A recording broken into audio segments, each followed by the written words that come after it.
திரு அலிம் அல் புகாரி, இப்போ காங்கிரஸ் வந்து வட இந்தியாவில் ஜீரோவா தான் இருக்கு அப்படின்னு சொல்றாரு. அது எம்பிக்கள் எண்ணிக்கையா இருந்தாலும் சரி, எம்எல்ஏக்கள் எண்ணிக்கையா இருந்தாலும் சரி, வாக்கு சதவீதம் அப்படின்ற ஒரு விமர்சனத்தை அவர் முன்வைக்கிறார். அப்படித்தான் இருக்கா சூழல்? அதாவது அவர் பார்த்தாலே நல்ல அனுபவமான அரசியல்வாதி போல் தெரிகிறார்.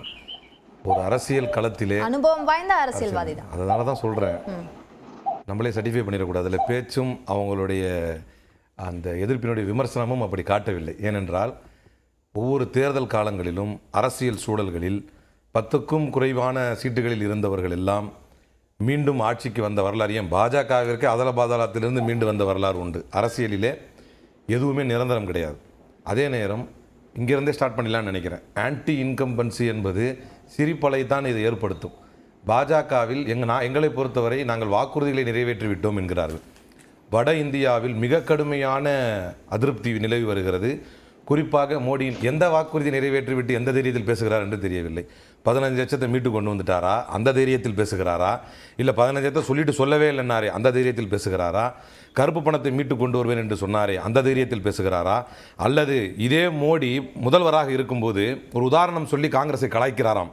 காங்கிரஸை கலாய்க்கிறதுக்கு ஒரு உதாரணம் சொன்னார். என்னென்னா, நான் போய் ஒரு ஹோட்டலில் ஆர்டர் பண்ணுறேன், ஒரு சர்வர் வந்து சாப்பாட்டை கொண்டு வராரு. அப்படி சாப்பாட்டை கொண்டு வந்து வச்ச உடனே அந்த சாப்பாடு நல்லா இருக்குன்னு சொல்கிறேன். இது வந்து மோடியுடைய உதாரணம். சாப்பாடு நல்லா இருக்குன்னு சொல்கிறேன். உடனே அந்த சர்வர் வந்து பார்த்தீங்களா என்னுடைய திறமையை என்று சொல்வது போல் இருக்கிறது.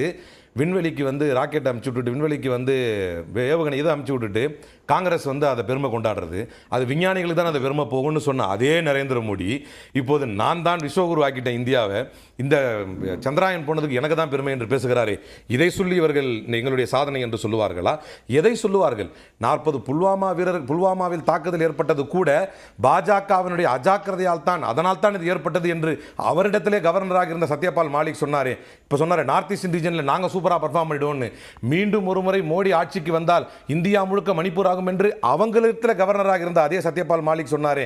வட இந்தியாவில் ஏற்பட்டிருக்கக்கூடிய ஆன்டி இன்கம்பன்சி என்பது மிக மோசமான ஆன்டி இன்கம்பன்சி. இன்றைக்கு மக்கள் ராகுல் காந்தியை வரவேற்கிறார்கள். மக்கள் தலைவர் இப்போ அதை புரிஞ்சிக்காம தான் இன்றைக்கு ஒரு வார்த்தை சொன்னார், ராகுல் காந்தி எங்களுக்கு பிரச்சாரகராக மாறி இருக்கிறார் என்று. உண்மை என்ன நிலவரம் தெரியுமா? பிரதமர் நரேந்திர மோடி காங்கிரசினுடைய நியாய் பத்ராவிற்கு முழுக்க வந்து பிராண்ட் அம்பாசிடரா மாதிரி இருக்கிறார். காங்கிரசினுடைய பத்திரம் இருக்குது, காங்கிரசினுடைய தேர்தல் அறிக்கை இருக்கிறது, காங்கிரஸ் மேனிஃபெஸ்டோவின் முழுக்க பிரச்சாரகராக மாறி இருக்கிறார். அவர் தான் ஸ்டார் கேம்பெயினர். ஏன்னா பிரச்சாரம் ஒரு புறம் இருக்கட்டும், இப்போ வட இந்தியாவில் ராகுல் காந்திக்கான வரவேற்பு அதிகமா இருக்கு அப்படின்னா அப்போ அமைதியில இருந்து போட்டிட்டு இருக்க வேண்டியதானே, ஏன் அதை தவிர்த்தார்? இது ரொம்ப எளிமையான ஒரு கேள்வி. ஸ்மிருதி இரானி என்பவர் தனக்கு அரசியலில் எதை செய்ய வேண்டும், அந்த தொகுதி மக்களுக்கு எதை நிறைவேற்ற வேண்டும் என்பதை விட்டுவிட்டு வெறுமனே ராகுல் காந்தியை மட்டுமே முன்னிறுத்தி தன்னை ஒரு தலைவராக நிலைநிறுத்திக் கொள்ள முடியும் என்று நினைக்கிறார். இது ஒன்று. ரெண்டாவது, அதே இடத்தில் எப்படி ஒரு புதுமுகத்திற்கு ராகுல் காந்தியால் ஒரு பெரிய வாய்ப்பு கிடைத்ததோ அதே போல இன்னொரு புதுமுகத்தை தான் காங்கிரஸ் அங்கு நிறுத்துகிறது. இதுவரை ஸ்மிருதி இரானி எந்த ஒரு தகுதியின் அடிப்படையில் தன்னை அமைச்சராகவோ ஏதாவது அரசியலில் செய்த தியாகத்தின் அடிப்படையில் தன்னை ஒரு பெரிய தலைவராகவோ காட்டிக்கொள்ளாமல் பொழுதன்னைக்கும் ராகுல் காந்தியை தாக்கி பேசிக்கொண்டே தன்னை ஒரு தலைவராக முன்னிறுத்திக் கொள்கிறார். இது ஒன்று. ரெண்டாவது, தொகுதிகளை மாற்றி நிற்பது தவறென்றால் கடந்த காலங்களில் நரேந்திர மோடி தங்களுடைய தொகுதிகளை மாற்றி நின்றது இல்லையா? இன்னும் சொல்ல போனால் ராய்பரேலி தான் மாற்றி நிற்கிறது தவறு அப்படின்றது ஒரு பக்கம் இருக்கட்டும். ஏன் வந்து ஒரு சேஃபஸ்டான ஒரு இடம் அப்படின்ற ரேபரேலி வந்து தேர்வு செய்யப்படுது, அமைதியில வந்து ஒரு தோல்வி வருவதற்கான வாய்ப்பு இருக்கு அப்படின்ற அடிப்படையில் மாற்றப்படுதான்ற விமர்சனம் முன்வைக்கிறது. அதாவது இதே தொகுதியை 3 முறை தலைவர் ராகுல் காந்தி வென்றிருக்கிறார். அதற்கு முன்னால் இந்திரா காந்தியும் அதே தொகுதியில் தோற்றும் இருக்கிறார். அரசியலில் வந்து வெற்றி தோல்வி என்பது சகஜம். இதற்கு காரணம் தொகுதியை மாற்றியதே தோற்று விடுவார்கள் என்கின்ற பயத்தில் என்று சொல்வதுதான் எனக்கு வேடிக்கையா இருக்குது. இன்னொரு முக்கியமான விஷயம் என்ன அப்படின்னா, அனைவருக்குமான வெற்றிக்கான காரணத்தை தரணுங்கிறது ஒண்ணு. இப்ப அந்த இடத்துல நிக்கிறவர் KL சர்மா. அவர் காங்கிரசுடைய லாயலிஸ்ட், 25 இயர்ஸா 2 தொகுதிகளையும் சேர்த்து மாறி பார்த்தவர் KL சர்மா. அவருக்கு ஒரு வாய்ப்பை அதே தொகுதியில் தர வேண்டும் என்று காங்கிரஸ் நினைக்கிறது. கட்சி ரீதியாக உள்ளே நடந்து ஒரு விவாதத்தின் அடிப்படையில் யாருக்கு இதை வாய்ப்பை தரணும்னு தருவதை எல்லாம் அதை பின்தொடர்ந்து இது நீங்க என்ன கவனிக்கணும்னா, இதுல கூட என்னன்னா, இது இன்றைக்கு விவாத பொருளாக மாறுவதற்கு காரணமே ஸ்மிருதி இரானியும் இதையே பேசுகிறார், நரேந்திர மோடியும் இதையே பேசுகிறார். நாட்டில் பேசுறதுக்கு வேற வேலையே இல்லையா, வேற டாபிக்கே இல்லையா? சொல்லி பாருங்க. இன்னைக்கு இது டிவிகளில் விவாதமாக வருவதற்கு காரணம் என்ன தெரியுமா? பொழுது இதே தான் பேசிட்டு பேசிட்டு இருக்காங்க. இல்ல, நீங்கள் அதான், வேலை வாய்ப்பை அவங்க பற்றியோ பேசுறதுன்னு காங்கிரஸ் முடிவு பண்ண முடியாதுல்ல. பொதுமக்கள் மத்தியில் இது பேசு பொருளாக, ஆனால் அது ஆரோக்கியமான அரசியலும் இல்லையே, அது ஆரோக்கியமான ஒரு ஜனநாயகமும் இல்லையே. யார் எந்த தொகுதியை தேர்ந்தெடுத்து நிற்கிறார் என்பதை வைத்தா நீங்க என்ன பேசணும்? நீங்க ஒரு கவுண்டர் அட்டாக் கொடுங்க. அதுக்கு ஒரு கவுண்டர் அட்டாக் சிம்பிளா சொல்றேன் பாருங்களேன். ஸ்மிருதி இரானி மோசமான முறை, ஏன்னா கடந்த முறை வெறும் 55,000 ஓட்டுல தான் அந்த மாதிரி ஜெயிச்சாங்க. மீண்டும் ஒரு முறை ஸ்மிருதி இரானிக்கு தோல்வி தரணும். இந்த அம்மாவை தோக்கடிக்கிறதுக்கு தலைவர் ராகுல் காந்தி தேவையில்லை, எங்களுடைய லாயலிஸ்ட் ஒருத்தர் KL சர்மா போதும் என்று முடிவெடுத்திருக்கிறோம். இதான் எங்களுடைய பதில். இல்ல, அவங்க தானே ராகுல் காந்தியை தோற்கடிச்சாங்க. இப்ப நீங்க போன வாட்டி என்ன சொன்னீங்க? இப்ப லாஸ்ட் டைம் ராகுல் காந்தி நரேந்திர மோடியை தோக்கடிச்சாரு 2019. யார் தோக்கடிச்சா? இல்ல, ஸ்மிருதி இரானி தான் தோக்கடிச்சாங்க.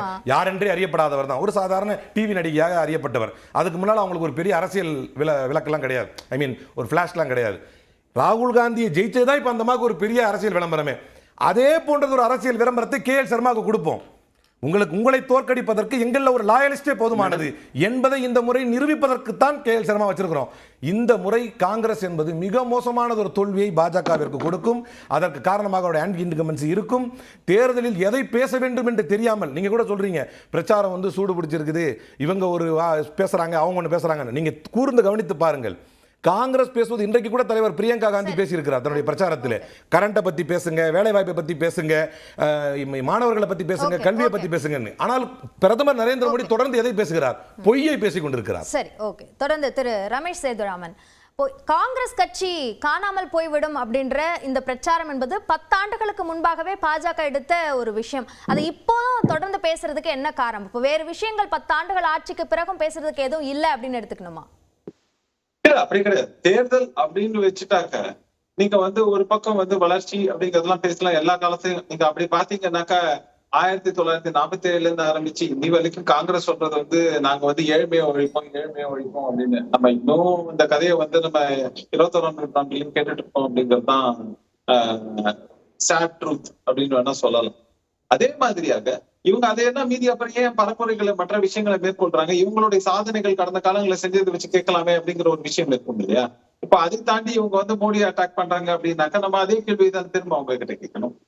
ஒவ்வொரு விஷயத்திலையும் நம்ம வந்து கூர்ந்து நோக்கக்கூடிய விஷயம் என்னன்னாக்க எதிரியோட வீக்னஸ், அவங்க செய்யக்கூடிய பல மிஸ்டெப்ஸ் என்ன, அதை வந்து மக்கள் கிட்ட எடுத்துட்டு போய் நீங்க அதை பாத்தீங்களா, பாருங்க இப்படி எல்லாம் பண்றாங்க, இப்படி எல்லாம் பேசுறாங்க. ஒரு உதாரணத்துக்கு மோடி அவர்கள் வந்து பேசுறாரு, அதாவது வந்து இல்லீகல் இமிகிரன்ட்ஸ் சம்பந்தப்பட்ட விஷயங்களை சொல்லும்போது இஸ்லாமியர்களை பத்தி பேசிவிட்டாங்க அப்படின்னு அவங்க சொல்லும் போது அவங்க வந்து அந்த மைனாரிட்டி ஓட்டை கன்சாலிடேட் பண்றதுக்கு காங்கிரஸோ அதன் கூட்டணி கட்சிகள், INDA கூட்டணியில் இருக்கக்கூடிய கட்சிகளும் அவங்க அதற்கான முன்னெடுப்பு எடுக்கிறாங்க.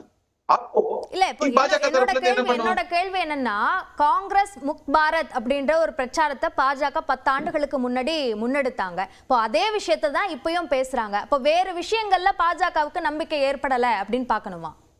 அப்படி கிடையாது. அவங்க தொடர்ந்து முன்னெடுக்கக்கூடிய விஷயம் என்ன? இந்த காங்கிரஸ் இன்னைக்கு ஒரு காலத்துல அஸ்திர பலத்துடன் 400 சீட்டுகளுக்கு மேல வெற்றி பெற்ற ஒரு காலம் எல்லாம் இருக்கு காங்கிரஸ். ஆனா இன்னைக்கு அதோடைய நிலைமை என்னங்கிறது இல்லையா? அதே காங்கிரஸ் தானங்கிறது ஒரு கேள்வி. அதை விட்டுருவோம், அதை ரொம்ப டீப்பா போக வேண்டாம். அங்கதான் காங்கிரஸ் இன்னமும் வலுவா இருக்கு அப்படின்றதுனாலதான் அந்த பிரச்சாரத்தை இப்பவும் பாஜக முன்னெடுக்குதான்னு கேக்குறேன். இல்ல, அவங்க என்ன சொல்லிட்டு இருக்காங்க, அந்த பாதையை நோக்கி போய்கொண்டிருக்கிறதுங்கிறத எஸ்டாப்ளிஷ் பண்றாங்க. ஒரு உதாரணத்துக்கு சொல்லணும்னா, அந்த பெரிய மனப்பான்மையுடன் இருக்கக்கூடிய காங்கிரஸ் இன்னைக்கு 10-11 கட்சியாக இந்த INDA கூட்டணியில அவங்களுடைய முன்னெடுப்புகளை எடுத்திருக்காங்க அப்படிங்கறத நீங்க பாக்கணும். இதுல திரிணாமுல் காங்கிரஸ் கட்சியாக இருக்கட்டும், இல்லைன்னா ஆம் ஆத்மி கட்சியாக இருக்கட்டும், இது போன்ற ரொம்ப எத்தனை வருஷம் ஆச்சு இந்த மாதிரியான கட்சிகள், அதுவும் ஆம் ஆத்மி கட்சி எல்லாம் வந்து அரசியலுக்கு வந்து எத்தனை வருஷம் ஆச்சுங்கிறதெல்லாம் நம்ம பாக்குறோம். அப்படி இருக்கக்கூடிய கட்சிகளுடைய நிர்பந்தத்துக்கு அடிபணிய வேண்டிய ஒரு சூழல்ல தான் இன்னைக்கு காங்கிரஸ் இருக்குங்கிறது தான் நிதர்சனமான உண்மை. ஒருவேளை அவங்களை வந்து தாண்டி ஒரு மறுத்து போகணும் அப்படிங்கிற ஒரு நிலைமை ஏற்பட்டா அது அவங்களுக்கு இன்னும் பெரிய பின்னடைவை சந்திக்க வேண்டியிருக்கும். இன்னைக்கு INDA கூட்டணி இருக்கக்கூடிய அத்தனை கட்சிகளுக்கும் தேர்தல் அறிக்கை வெளியிடப்பட்டது. அப்போ அப்படி இருந்தாலும் அவங்க கூட கூட்டணி வைக்க வேண்டிய கட்டாயம் பாஜகவுக்கு இருக்கு அப்படின்னு எடுத்துக்கலாமா? இல்ல, நீங்க வந்து மோடியோட போட்டோ வச்சுதான் வந்து நீங்க எல்லாத்தையும் வின் பண்ணணுங்கிற அவசியம் இல்லவே. அவங்க செஞ்ச வேலையையும் அவங்க இதையும் வச்சு கூட பண்ண முடியுங்கிறது தான் நிதர்சனமான உண்மை. நீங்க எல்லாத்திலயுமே வந்து மோடி போட்டோ இருக்கணும், மோடியை மட்டும்தான் முன்னிறுத்தி நீங்க தேர்தலை சந்திக்கணுங்கிற அவசியம் எங்க இருக்கு? அப்படி ஒரு மேண்டேட் எங்க இருக்குங்கிற ஒரு கேள்வி இருக்கு. இப்ப நீங்க திரிணாமுல் காங்கிரஸ்ல ராகுல் காந்தி போட்டோவை வச்சுதான் அவங்க வந்து தேர்தலை சந்திக்கிறாங்களாங்கிற ஒரு கேள்வி இருக்குல்ல. இப்போ டெல்லியில ஆமா, நாங்க நீங்க- ஒத்துக்கிட்டா அடி பண்ணிட்டோங்கிறீங்களே. நீங்க சொல்றத வந்து அதை நாங்க ஒத்துக்கிட்டா அடி பண்ணிட்டோங்கிறீங்களே. மோடி சர்க்கார் என்பது இப்ப Federal system னா என்னன்றதே மறந்து பேசிட்டு மாறி இருக்காரு. சொல்ல இருக்குல்ல. முடியுமா? அந்த மாற்றம் தான் மற்றவர்களுக்கும் இருக்கு அப்படின்னு புரிஞ்சுக்கணும் அப்படிதானே?